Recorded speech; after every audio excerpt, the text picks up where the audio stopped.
ఆత్మబంధులు YouTube channel అందరికీ నా నమస్కారాలండి. ఓం నమో వెంకటేశాయ నమః. ఓం శ్రీమాత్రే నమః. అస్మద్ గురుభ్యో నమః. మీకు చెప్పాను కదండి, ఇంతవరకు మనం మన దీపం పూజా విధానం అంతా తెలుసుకున్నాం కదండి. ఇప్పుడు నేను చెప్పాను కదండి, మా ఇంట్లో వెంకటేశ్వర స్వామి గానామృత కళ్యాణం చేశామండి అని. ఆ గానామృతం గురించి మాట్లాడుకుందామండి. శ్రీ వెంకటేశ్వర గానామృతం గోవిందుని పాదాలకు అంకితమని రచయిత్రి అప్పల బాలరత్నం అంటండి ఈవిడ పేరు. శ్రీమాన్ అప్పల బాలయ్య, శ్రీమతి సుబ్బరత్నం గారు రచయిత అప్పల బాలరత్నం. తర్వాత వాళ్ళు భార్యాభర్తలు ఇద్దరు ఫోటో కూడా వేసుకున్నారండి. పెరుగు చెట్టు వద్ద నున్న వారి వీధి ఏలూరు అంటండి ఈవిడది, పశ్చిమ గోదావరి జిల్లా. ఈవిడి స్వామివారి భక్తి చూడండి, ఇక్కడ మనం మాట్లాడుకోవాల్సింది భక్తి అండి. ఆవిడికి ఎలాంటి భక్తి కాకపోతే అండి, స్వామివారి మీద ఎంత భక్తి ఉండకపోతే ఆవిడ ఈ గానామృత కళ్యాణాన్ని రాసిందండి. ఆవిడే రాసుకున్నారంట ఇలాగా ఈ కళ్యాణాన్ని. ఈవిడండి పుస్తకాలండి, శ్రీ వెంకటేశ్వర గానామృతం అని చెప్పి భక్తితో సమర్పించినది గోవిందుడు పలికించిన అక్షర పుష్పం అని ఆ పుస్తకం రాశారండి ఈవిడి, ఈ అప్పల బాలరత్నమ్మ. తర్వాత శ్రీమాన్ అప్పల బాలయ్య, శ్రీమతి సుబ్బరత్నం గారు వాళ్ళు భార్యాభర్తలు ఫోటో పెట్టుకొని ఈ పేరు పెట్టుకున్నారండి. ఏలూరు ఈవిడిది. అయితే అండి ఈవిడి ఎంత బాగా రాశారంటండి, ఆవిడ రాసిన ఈ కళ్యాణం పుస్తకాలండి మా గురువుగారు తెచ్చారండి. అంటే మా గురువుగారు వాళ్ళు పాత బ్యాచ్ అందరూ కలిసి ఇక్కడ మన ఒరిస్సా దగ్గర అమ్మవారి శక్తిపీఠం ఉందండి, గిరిజాదేవి ఓడ్యాని అని. అక్కడికి వెళ్ళారండి. లలితా సహస్రనామం 10 రోజులు ఎన్ని రోజులు పారాయణానికి అని వెళితే అక్కడ ఒక ఆయన ఈ పుస్తకాల గురించి, ఈ కళ్యాణం విధానాల గురించి ఎలా చేయాలని చెప్పి ఈ బుక్స్ మా గురువుగారికి ఇవ్వడం జరిగిందంటండి. అక్కడి నుంచి మా గురువుగారు ఇవి ఒక 10 బుక్స్ తీసుకొచ్చి ముందు కొంచెం మందికి ఇచ్చారండి మా గురువుగారు. తర్వాత నుంచి ఇంక బ్యాచ్ అందరం తీసుకున్నాము. అలా ఈ తెచ్చిన వెంటనే మా గురువుగారు చెప్పారండి, మాట్లాడుకున్నాం మేమందరం కలిసండి. అమ్మ, ఈ గానామృతం శ్రీ వెంకటేశ్వర గానామృతం అని ఒక భక్తురాలు భక్తి పార్వశంతో స్వామివారికి ఈ పుస్తకం రాశారమ్మా, ఆ పుస్తకము కళ్యాణం అది అని చెప్పి ఇది వినాయకుడికి ఒక పాట అండి. తర్వాత వెంకటేశ్వర స్వామిది కూడా పద్మావతి శ్రీనివాసరి కళ్యాణం అని చూచిన వారికి జన్మధన్యమని కూడా ఒక టైటిల్ పెట్టారండి ఆవిడ.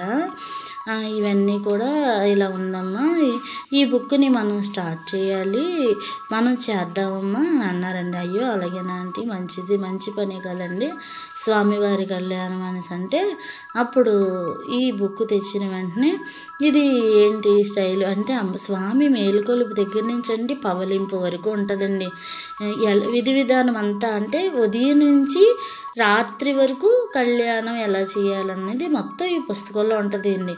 స్వామివారి మేలుకొలుపు దగ్గర నుంచి ఈ పుస్తకం చదివినప్పుడు, ఈ గానామృత పుస్తకం చదివినప్పుడు వినాయకుడిని కూడా తలుచుకొని ఏ తప్పులు రాకుండా మేము కీర్తించుకునే భాగ్యాన్ని మాకు ప్రసాదించామని ఆ వినాయకుడి మీద కూడా ఒక పాట రాశారండి. ఇలాగని మా గురువుగారు చర్చించినప్పుడు ఈ కళ్యాణం చేద్దామమ్మా, ఫస్ట్ స్టార్ట్ చేద్దామని చెప్పి ఫస్ట్ అండి మేము కరెక్ట్గా గురి పౌర్ణమి రోజండి సింహాద్రి గిరి ప్రదక్షిణ పౌర్ణమి రోజు స్టార్ట్ చేసామండి ఈ బుక్ని. ఫస్ట్ కళ్యాణము స్టార్ట్ చేసింది మా ఇంట్లోనే. ఎవరింట్లో చేద్దామని మా గురుగారు అన్నప్పుడు మా ఇంట్లోనే స్టార్ట్ చేద్దామా అంటే మా ఇంటి నుంచి స్టార్ట్ చేయండి అనేసి అంటే అలాగేనమ్మా అని చెప్పి మా గురుగారు ఫస్ట్ మా ఇంట్లోనే స్టార్ట్ చేశారండి ఈ గానామృత కళ్యాణం. అప్పుడు అంటే ఎలా చేయాలి ఏంటి, ఏ సందర్భంలో ఎక్కడ పాటలు పెట్టాలి అని చెప్పి అన్నీ మొత్తం బుక్ చదువుతూ కళ్యాణ ప్రాసెస్ అంతా చేసుకున్నామండి.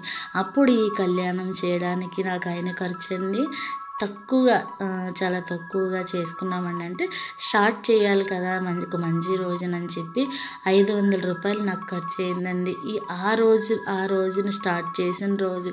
అంటే ఇవన్నీ మీకు ఎందుకు చెప్తున్నాను అంటే అండి, ఆవిడ ఎంత భక్తి పారవశంతో ఎంతో ఇదిగా ఈ బుక్ రాశారు. మా గురుగారు తెచ్చారు కదండి, మరి కళ్యాణం చేయాలన్నారు.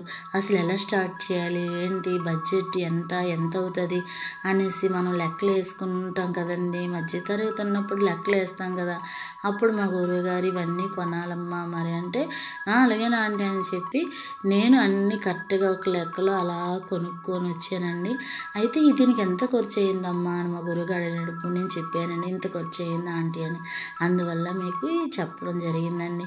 500 నుంచి ఈ కళ్యాణం ఇప్పుడు కొంచెం మేము భారీ ఎత్తునే చేసుకుంటున్నామండి. అంటే స్వామి ఒక అడుగు మనల్ని వేయమన్నాడు. ఆయన మిగిలిన అడుగులన్నీ నేను వేయిస్తాను మీతో అని చెప్పి ఎంతో భరోసా ఇచ్చి తక్కువగా స్టార్ట్ చేసిన మేము ఎంతో అంగరంగ వైభవంగా చేస్తున్నామండి ఈ కళ్యాణాలు. ఇప్పుడు అంటే చెప్పాను కదండి మన దీపం పూజలాగే. అంటే మనకి ఏమైనా ఊరికనే పూజలు చేసేస్తామండి, మనం చేసాం కదండి. ఏంటి ఏమన్నా కోరిక తీరితేనే, అది కూడా మన బాగు కోసమే. స్వామి తీసుకెళ్ళింది ఏం లేదండి, స్వామికి మనం ఇచ్చింది ఏమీ లేదు. కాకపోతే ఒక ఒత్తులు ఒక నెయ్యి మాత్రమే స్వామికి మనం అర్పించింది తప్ప ప్రసాదాలు కానీ పళ్ళు కానీ అన్నీ మనమే తినేస్తామండి. మళ్ళీ ఊరికనే పూజలు చేసాం కదండి, ఏదైనా కోరిక తీరితేనే పూజలు చేస్తాము. అలాగా దండం పెట్టుకున్నాను నేను.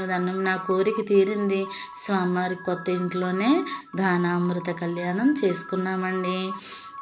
ఆ కళ్యాణం ఎలా చేశాను, ఏ ప్రాసెస్లో జరిగింది, ఏ పద్ధతిలో చేశానని మీకు మరిన్ని వీడియోస్లో చెప్తానండి. మా ఆత్మబంధులు యూట్యూబ్ ఛానల్ మీ అందరూ చూసి నన్ను ఆదరిస్తారని ఆశిస్తున్నాను అండి. ఓం నమో వెంకటేశాయ నమః. ఓం శ్రీమాత్రే నమః. అస్మద్ గురుభ్యో నమః. ఆత్మబంధులు యూట్యూబ్ ఛానల్ అందరికీ నా నమస్కారాలండి.